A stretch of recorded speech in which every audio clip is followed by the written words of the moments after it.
Good morning students, मैं P S Kushwaha, lecturer mechanical engineering department Hewett polytechnic Lucknow, आपका फिर से एक बार स्वागत करता हूं। आज के इस लेक्चर में हम लोग स्ट्रेस और स्ट्रेन, हम लोग लेक्चर 3 में पढ़ चुके थे स्ट्रेस स्ट्रेन कर्व, और आज हम लोग स्ट्रेस एंड स्ट्रेन जो हमारी श्रृंखला चल रही है उसका आज हम लोग पढ़ने जा रहे हैं lecture number 4। So this is the lecture number 4 of the stress and strain curve. So let us see कि आज हम लोग पढ़ने क्या वाले हैं। So outcome of today's lecture are: number 1, stresses in bar of varying cross section, varying cross section. So आज हम लोग सबसे पहले पढ़ेंगे कि एक ऐसी बार जिसमें स्ट्रेसेस लग रहे हो लेकिन उसका क्रॉस सेक्शन यूनिफॉर्म ना हो तो उसमें कैसे हम स्ट्रेस निकालेंगे। फिर हम लोग पढ़ेंगे स्ट्रेसेस इन टेपर बार। कैसी बार? टेपर बार, यानी कि जिसमें एक तरफ डायमीटर बड़ा हो और एक तरफ डायमीटर छोटा हो, टेपर हो, उसमें कैसे हम निकालेंगे। फिर हम पढ़ेंगे stresses in composite bar. Stresses in composite bar आगे हम पढ़ेंगे तो इसको समझ में आएगा आपको कि कंपोजिट बार का क्या है। सो आज के लेक्चर नंबर 4 में जो हमारी श्रृंखला चल रही है, इस लेक्चर नंबर 4 का आउटकम है बार ऑफ वेरिंग क्रॉस सेक्शन। इसमें कैसे स्ट्रेस कैलकुलेशन होगा। स्ट्रेसेस इन टेपर बार, इसमें हम कैसे कैलकुलेट करेंगे, और स्ट्रेसेस इन कंपोजिट बार। अगर हम इसको एक छोटे से फिगर से बनाएं तो बार ऑफ वेरिंग क्रॉस सेक्शन में हम कह सकते हैं कि इस तरह की बार, टेपर बार इस तरह की, और कंपोजिट बार यानी एक ये बार है, इसका मटेरियल कुछ और है, आउटसाइड डायमीटर कुछ और है और इनसाइड डायमीटर कुछ और है, और ऐसी बार में अगर लोड लगाया जा रहा है तो स्ट्रेस कैसे कैलकुलेट करेंगे, स्ट्रेन कैसे कैलकुलेट करेंगे, ये सब बातें आज हम इस लेक्चर नंबर 4 में सीखने वाले हैं। ओके, सो आज का पहला topic stress in bar of varying cross section. Bar of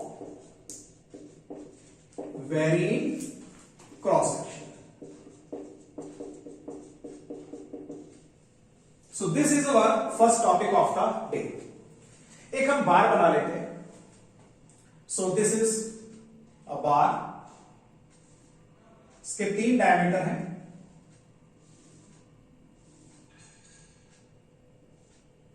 This, thereafter this. This is the bar of varying cross section. ये इसकी सेंटर लाइन है। This is the centre line. इस बार पर इसकी एक्सिस के अलोंग लोड लग रहा है F। So this bar is subjected to the load, tangential load along the axis F। तो इसके अक्ष के अनुदिश एक फोर्स लग रहा है F। Length of the rod, this is L1। This part of the rod से लेंथ L2, और रॉड की ये वाला जो पार्ट है इसकी लंबाई हो गई L3। इस पार्ट की area of cross section A1, इसका area of cross section A2 और इसका area of cross section A3। So A1, A2, A3 are the area of cross section. ये आएगा कैसे? अगर इस पार्ट का डायमीटर D1 मान लिया जाए, इस पार्ट का डायमीटर D2 मान लिया जाए और इस पार्ट का डायमीटर D3 मान लिया जाए, सो this will be pi by 4 D1 square, this will be pi by 4 D2 square and this will be pi by 4 D3 square. सबको बात समझ आ गई? सो अगर इनके आपको डायमीटर्स दिए हैं तो आप इनका क्रॉस सेक्शन एरिया निकाल सकते हैं, and these are the length. And इस शाफ्ट पर इसकी एक्सिस के अलोंग फोर्स लग रहा है F। तो अब हमको निकालना है कि जो F ये फोर्स लग रहा है, तो इस फोर्स की वजह से स्ट्रेसेस कितने डेवलप होंगे। सो सबसे पहले स्ट्रेस हम एक बार ये कर लेते हैं। This is the shaft number part 1, this is part 2 and this is part 3। तो पहले पे स्ट्रेस हो जाएगा this is F upon A1, दूसरी पार्ट पे स्ट्रेस हो जाएगा F अपॉन A2। बाद में वैल्यू आप रख देंगे, आपको डायमीटर दिया जाएगा तो वैल्यू आप D1 D2 के हिसाब से A1 A2 निकाल सकते हैं। And the stress F3 is F upon A3। So F upon A1, F upon A2, F upon A3। आपसे यहां पे पूछा जाएगा खास बात कि आप ये बताइए कि इसमें सबसे ज्यादा स्ट्रेस कहां पैदा हुआ और सबसे कम स्ट्रेस पैदा कहां हुआ। तो आपके लिए मुश्किल नहीं होना चाहिए। सबसे ज्यादा स्ट्रेस कहां पैदा होगा, देखिए F सब जगह सेम है। सो एक ही फोर्स पूरी बार पर लग रहा है, इस पार्ट में, इस पार्ट में, इस पार्ट में सेम फोर्स लग रहा है, लेकिन परिवर्तन कहां है। परिवर्तन है बच्चों इसके क्रॉस सेक्शनल एरिया पर। स्ट्रेस के फॉर्मूले में एरिया के साथ स्ट्रेस विथ प्रमानुपाती होता है, इनवर्सली प्रोपोर्शनल।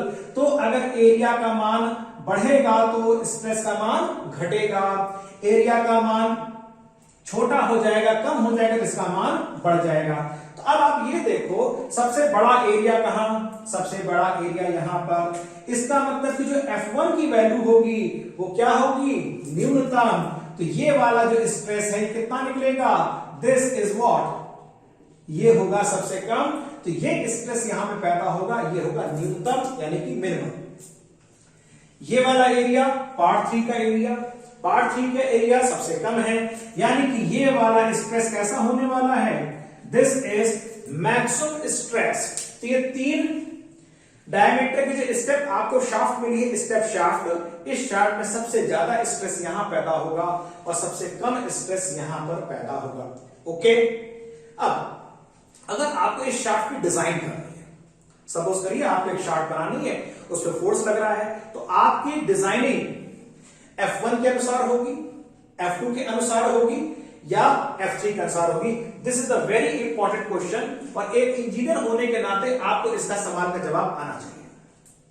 तो बच्चों डिजाइन करनी है अगर इस शाफ्ट का, तो इस शाफ्ट की डिजाइनिंग हमेशा इसके लिए होगी कि हमें इतना डिजाइन करना है कि जहां पर मैक्सिमम स्ट्रेस डेवलप हो रहा है और आप स्ट्रेस स्ट्रेन करने पड़ चुके हैं, तो वो मैक्सिमम स्ट्रेस कभी भी हमारा वर्किंग स्ट्रेस, सेफ स्ट्रेस या इलास्टिक लिमिट से अधिक नहीं होना चाहिए।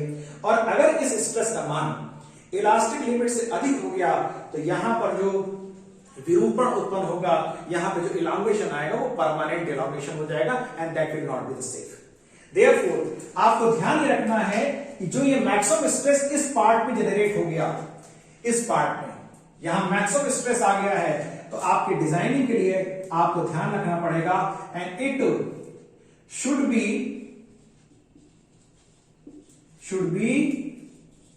लेस देन किस सीमा, लेस देन प्रत्यास्थता सीमा, जिसको हम कहेंगे इलास्टिक लिमिट। इसकी वैल्यू हमेशा इलास्टिक लिमिट के भीतर होनी चाहिए, अन्यथा डिजाइन हमारी फेल हो जाएगी। ओके, स्ट्रेस आपको आ चुका है। अब हम चलते हैं स्ट्रेन पर। स्ट्रेन कैसे आएगा, let us see. Strain, okay, so Young's modulus is equal to stress upon strain, strain is equal to stress upon Young's modulus. अब हम एक एक करके सभी रॉड में कितना स्ट्रेन आ रहा है, and this strain is what, delta L upon L is equal to F upon E। So यहां से आ जाएगा delta L is equal to F L upon E। Okay, F क्या है आप जान चुके हैं, capital F upon A, this is L and upon E, right. Okay, so हम यहां से डेल्टा L का इस फॉर्मूले को उठाएंगे। और एक एक करके हमें हर पार्ट में होने वाला इलॉन्गेशन, हर पार्ट की लंबाई कितनी बढ़ रही है, ये हमको पता लगने वाला है। कैसे पता लगेगा, आइए पता लगाते हैं। ओके, फर्स्ट पार्ट, पहला पार्ट, पहले पार्ट में जो इलॉन्गेशन होगा वो हो जाएगा F upon area A1, length L1 and Young's modulus E। देख लीजिए, हमने कोई विशेष काम नहीं किया है, फोर्स सब्जेक्ट सबके लिए सेम रहेगा। एरिया A1 इसका आ गया, लेंथ ये L1 आ गई, और चूंकि ये पूरी शाफ्ट एक ही मटेरियल की बनी है तो सबका यंग का प्रत्यास्थता गुणांक E की वैल्यू सबके लिए सेम हो जाएगी, तो ये वैल्यू यहां पर आ गई। Delta L2 similarly F L2 A2 E, तीसरे पार्ट की लंबाई में होने वाली वृद्धि delta L3 F L3 and A3 upon E। सो पहले पार्ट की लंबाई में होने वाली वृद्धि डेल्टा L1, दूसरे पार्ट की लंबाई में होने वाली वृद्धि डेल्टा L2 और तीसरे पार्ट की लंबाई में होने वाली वृद्धि delta L3। So these three are the part values of the strain which will be developed in the step shaft। अब आपसे अगर ये पूछ लिया जाए कि भाई ये बताइए कि कुल लंबाई में वृद्धि कितनी होगी, कुल कितनी लंबाई बढ़ेगी, so this is what total length delta L1 plus delta L2 and plus delta L3। इन तीनों मानों को हम जोड़ देंगे, इस स्टेप शाफ्ट पे होने वाली लंबाई की कुल वृद्धि हमको प्राप्त हो जाएगी। Right, okay. नाउ अब हम आएंगे, हमने स्टेप शाफ्ट सीखी, अब हम आएंगे टेपर शाफ्ट। सो टेपर शाफ्ट आइए बनाते हैं। This is a taper shaft. This diameter से D2, this diameter say D1, length of the shaft is L। एक टेपर शाफ्ट है और क्रॉस सेक्शन सर्किल है और ये डायमीटर D1 और ये वाला diameter D2। This is the axis और इस टेपर शाफ्ट पर इसकी एक्सिस के अलोंग एक फोर्स लग रहा है F। So this is the force F acting along the axis of the shaft. तो इस एक्सिस के अलोंग जो शाफ्ट लग रहा है उसको देखते हैं। अब हमें करना ये है, इस पे स्ट्रेस निकालना है। तो बच्चों स्ट्रेस का तो फॉर्मूला ये होता है F equal to force upon area. फंस गए? क्यों फंस गए? फंस इसलिए गए कि हम एरिया यहां का ले लें π/4 D1 स्क्वायर, या एरिया हम यहां का ले लें π/4 D2 स्क्वायर। हम एरिया को सुनेंगे क्योंकि ये एक टेपर शाफ्ट है। तो इसका भी एक तरीका है। And engineering and mathematics have answers of all the questions. Let us see. Let us enjoy the mathematics now. अब हम गणित की गणना को देखते हैं। जरा एक काम ये करते हैं, ये यहां पे अंडरलाइन बनाते हैं। देखो ये क्या है, से दिस एंगल इज थीटा, ये कोण हो गया। जरा इसका tan थीटा निकालते हैं।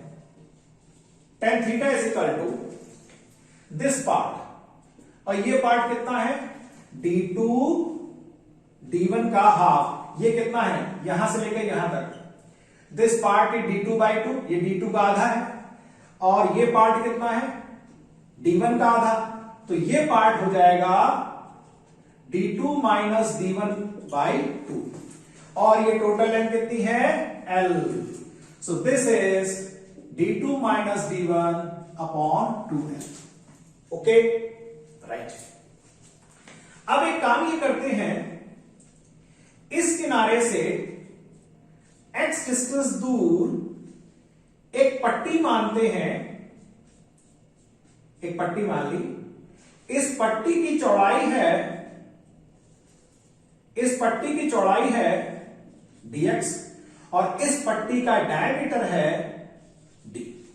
लेट अस से हमने एज्यूम किया इस किनारे से छोटे वाले डायमीटर के फेस से x डिस्टेंस दूर एक हमने पट्टी मानी, जिस पट्टी की चौड़ाई है हम इसको लंबाई कहेंगे क्योंकि लंबाई के अनुदिश है, इसकी लंबाई है x और इसका व्यास है d। अब इसके साथ ये वाला ट्रायंगल जरा पकड़ना है, ये वाली वैल्यू कितनी होगी, तो ये वैल्यू हो जाएगी d minus d1 upon 2। Okay, and what is this value, this value is x। तो जब आप ये देखो इस बड़े वाले ट्रायंगल का थीटा और इस छोटे वाले ट्रायंगल का थीटा सेम है क्योंकि दोनों सिमिलर ट्रायंगल है, so tan theta is equal to d minus d1 upon 2x। Okay, यहां से हम d निकाल देंगे और d हमने निकाल के रखा हुआ है, and this value will be d is equal to d1 plus d2 minus d1 upon l into x।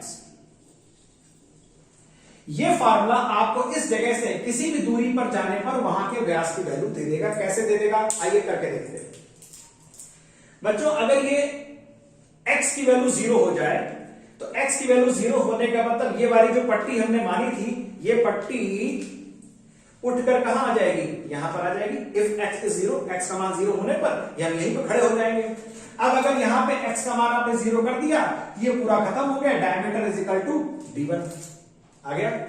आगे बढ़ते हैं, अगर ये x की वैल्यू पूरी l मान ली जाए तो हम कहां पहुंच जाएंगे, इस किनारे पहुंच जाएंगे। तो x की वैल्यू अगर हम यहां मान लें तो x की वैल्यू l हो जाएगी, हम इस किनारे पहुंच जाएंगे और हमको व्यास आना चाहिए d2। लेट अस सी, अगर x की वैल्यू आपने l रख दी तो l से l कैंसिल आउट हो जाएगा, d1 plus d2 minus d1 d1 में कैंसिल हो जाएगा, and diameter shall become equal to d2। So आपने फॉर्मूला निकाल लिया, आपने निकाल लिया कि यहां से x डिस्टेंस दूर पर जो डायमीटर आएगा उसका एक्सप्रेशन यहां पर क्या होगा। ओके, आगे बढ़ते हैं। नाउ इसमें अब हम लोग देखते हैं यंग्स मॉडुलस का formula. So Young's modulus is equal to stress upon strain, and strain is equal to stress upon Young's modulus. This stress is equal to force upon area upon Young's modulus. Okay, now this is delta L upon L is equal to F upon A into E, F upon A into E। अब हम ये पूरी expression को इसके लिए apply कर रहे हैं। ध्यान से देखिएगा, we are applying this for this. अब हम ये मान रहे हैं ये जो फोर्स लग रहा है कैपिटल F, इस पट्टी पर ऐसे करके फोर्स लग रहा है, और इस पट्टी पे जब फोर्स लगेगा तो इसकी लंबाई में कितनी वृद्धि होगी। तो इसकी लंबाई में होने वाली वृद्धि को हमने मान लिया डेल्टा L डैश। अब यहां मान लेते हैं, सो डेल्टा L डैश, इसकी आरंभिक लंबाई कितनी है, dx is equal to f upon this value a, और a क्या होगा, pi by 4 and what square, d square, pi by 4 d square, and यहां पर वैल्यू आ जाएगी दिस इनटू e। अब यहां पर आप डेल्टा L डैश अगर निकालेंगे, सो this will B 4f into dx upon pi, और d की जगह पर बच्चों आने वाला है, इसको ब्रैकेट में करते हैं, d1 plus d2 minus d1 upon L into x का whole square into e। So this will be the expression of this, और यहां पर आपको ये एक्सप्रेशन मिल चुका है। अब हमको करना क्या है, इस पूरे फॉर्मूले को हम इंटीग्रेट करेंगे तो हमें इस पूरी लेंथ की मिलेगी, इसको भी इंटीग्रेट करेंगे तो this whole expression will be integrated for d1 to d2. This whole expression when integrated we will get the formula. फिर हमको अंत में एक फार्मूला निकल कर आएगा, हम उस फार्मूले पे चलते हैं और ये फार्मूला क्या होगा, let us see. And this expression is finally delta L is equal to 4 f L pi d1 d2 and e. ये फार्मूला हमारे सामने आ गया यूजिंग दिस. इसमें मैथमेटिक्स इन्वॉल्व है और आप इसको किताब में देख सकते हैं. अब इसके बाद करना क्या है, जरा ये देखा जाए कि फार्मूला सही बना भी है कि नहीं, ये गलत फार्मूला तो नहीं बन गया. Let us see cases. So case number 1. Case number 1, if shaft is regular. Regular का मतलब एक समान डायमीटर की शाफ्ट है,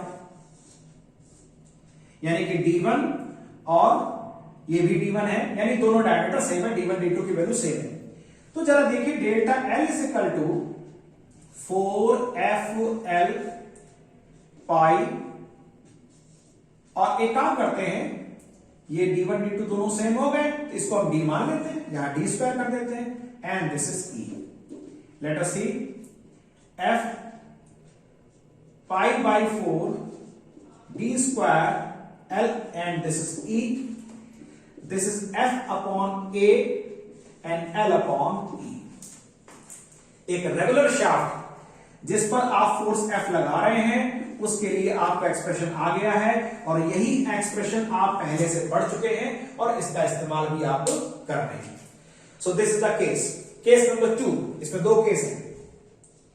केस नंबर 2 ये है कि अगर ये सर्कुलर क्रॉस सेक्शन की बजाय, ये सर्कुलर की बजाय ये एक स्क्वायर क्रॉस सेक्शन का शाफ्ट होता, जिसपे इधर का साइज होता d1 और उधर जाने पे साइज होता d2, लेकिन यहां भी d1 और वहां भी d2 और d2, तो हो जाता, अगर ये स्क्वायर होता था, स्क्वायर क्रॉस सेक्शन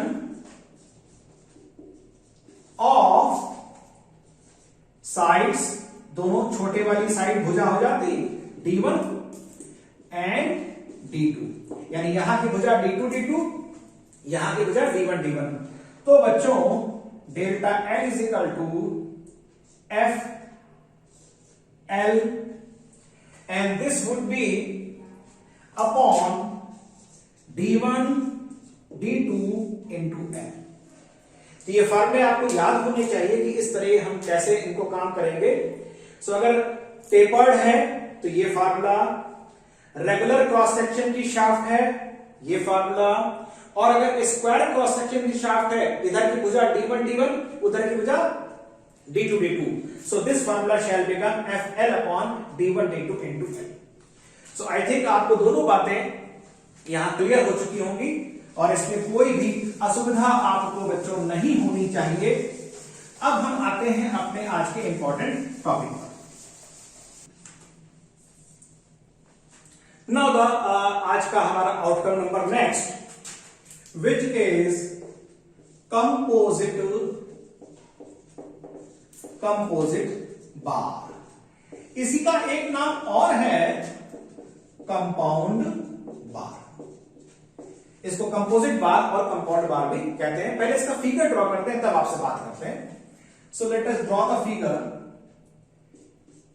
एक यहां पर रिजिड सपोर्ट है, ये एक बार हमने बनाई,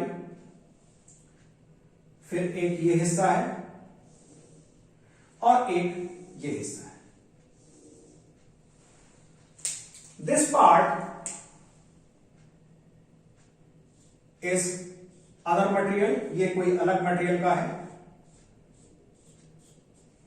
और तीसरा वाला ये कोई अलग मटेरियल है.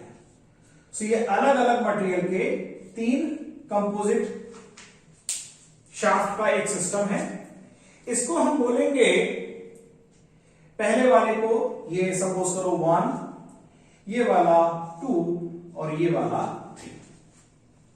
अगर इसका व्यू बनाते हैं यहां पर तो it will be a circular circle and another circle.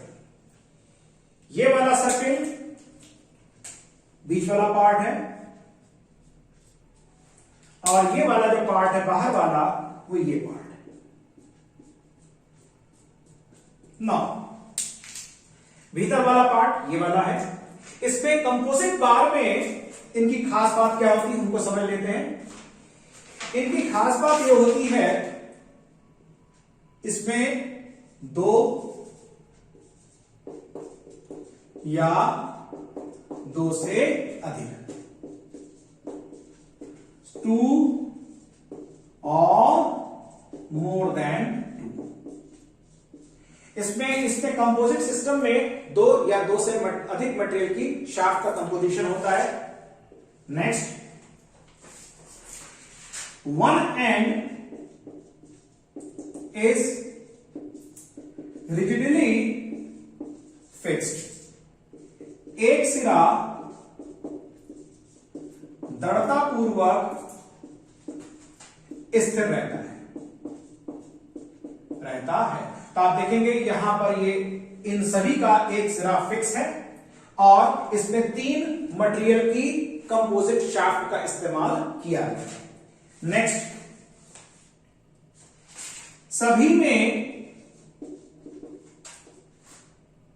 सभी की लंबाई समान है। सो ऑल हैव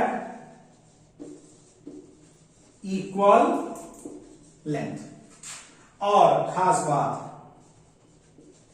सभी में समान विरूपण उत्पन्न होता है। Same elongation takes place in all shafts. हर शाफ्ट में समान प्रकार का इलांगेशन भी उत्पन्न होता है। एक और असम्पशन है, बाहरी लोड यानी कि भार, कौन सा भार? लगाया गया भार बराबर सभी के द्वारा लगाए गए बल के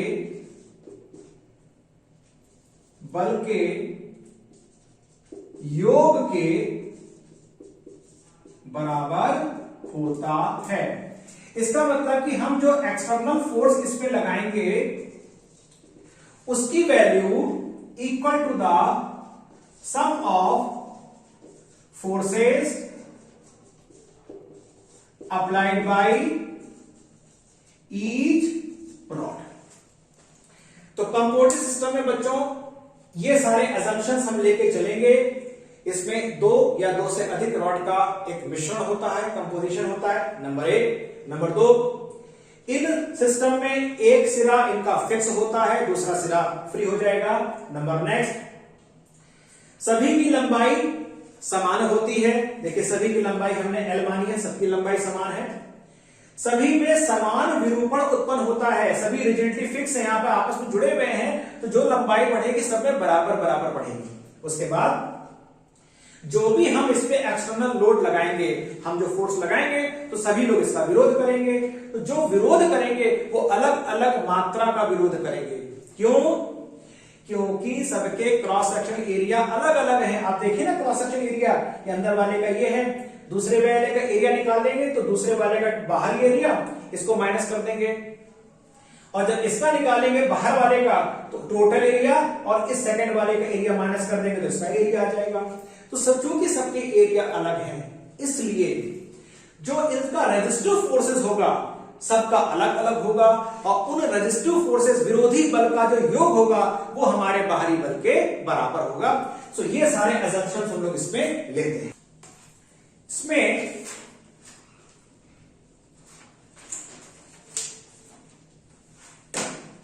पहला असम्पशन ये रहेगा कि मान लीजिए हमने इस पे F फोर्स लगाया, ये हमने F फोर्स इस पे एक्सटर्नल फोर्स लगाया, सभी की लंबाई L है और हमने F फोर्स लगाया, तो होगा ये इन सभी में विरोधी बल उत्पन्न हो जाएंगे। सपोज के लिए पहले वाले में विरोधी बल हुआ F1, दूसरे वाले में विरोधी बल पैदा हुआ F2 और तीसरे वाले में विरोधी बल पैदा हुआ F3।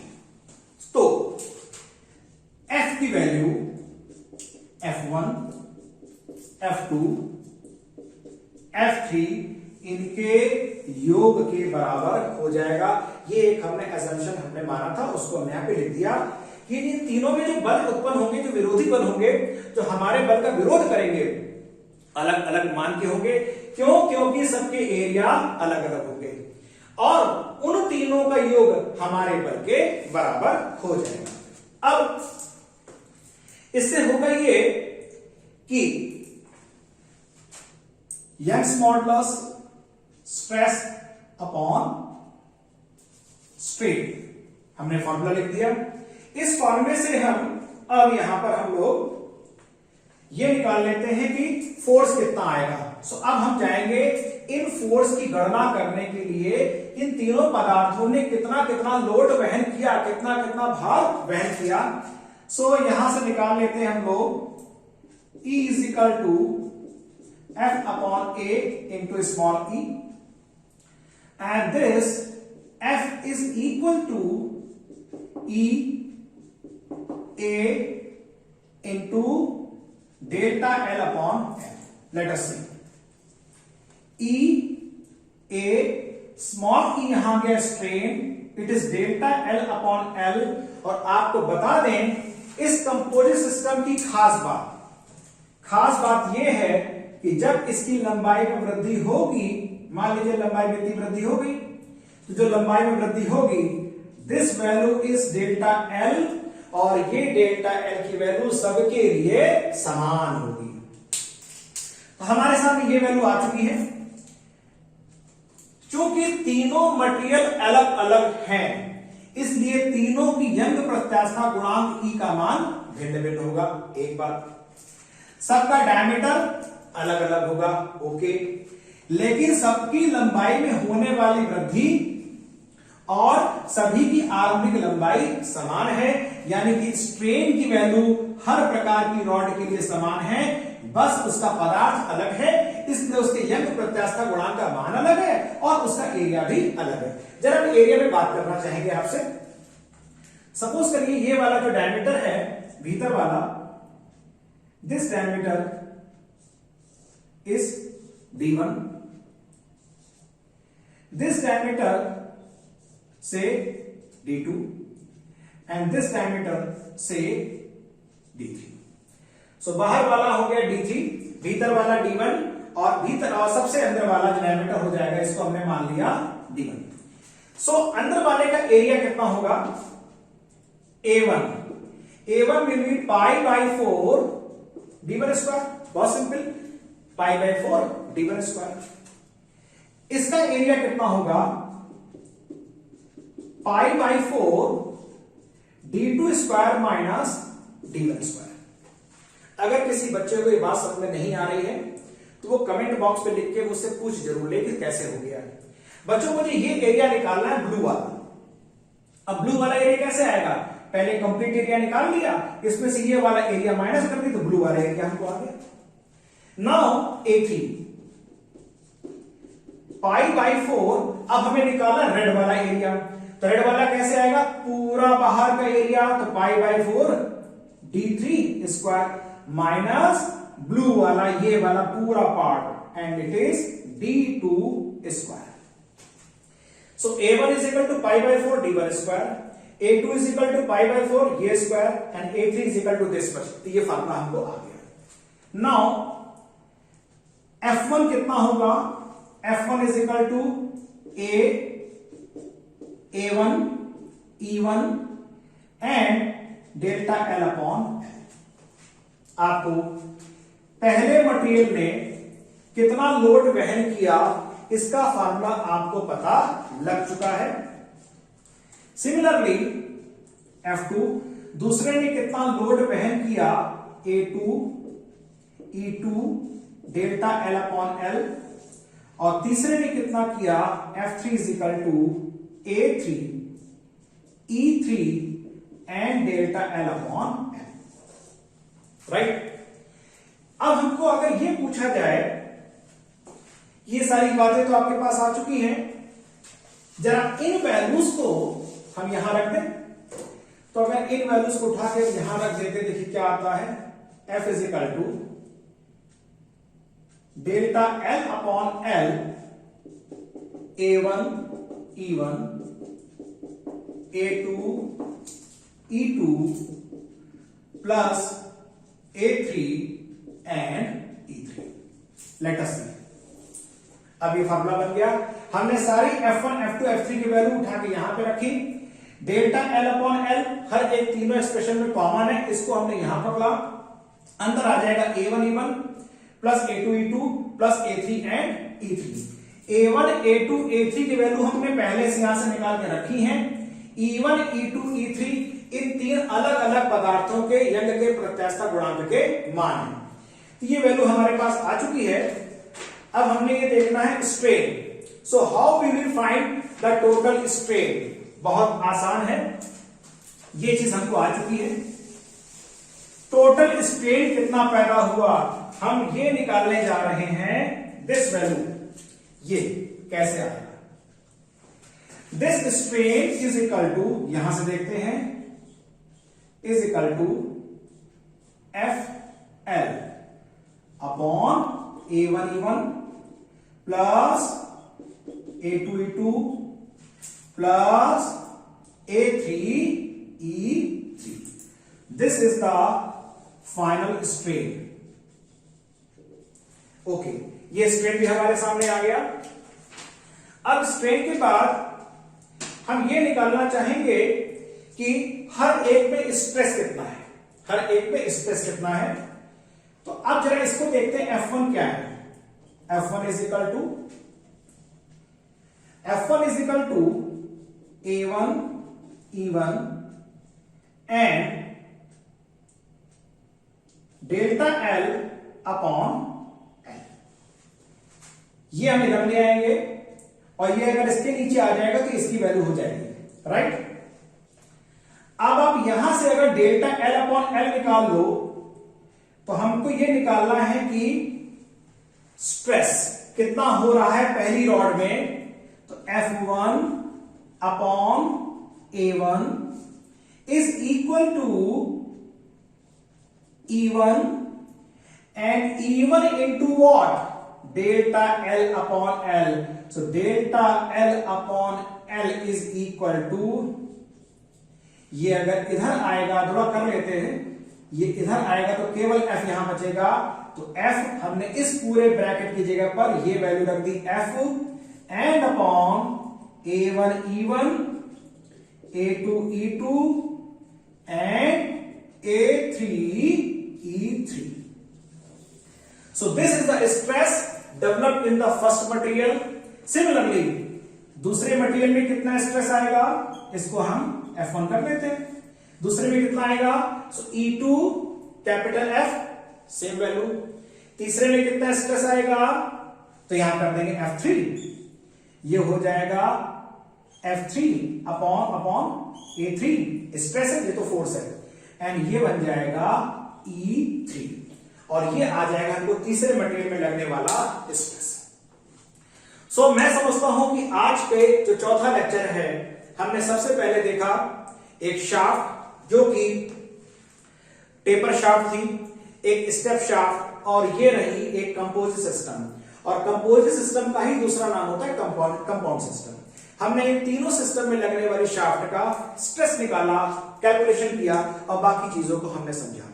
आई थिंक आपको चौथे लेक्चर में कोई समस्या नहीं होनी चाहिए, और कोई भी आपको प्रॉब्लम है तो कमेंट बॉक्स में लिखिए, आपको उनका सोल्यूशन मिलेगा।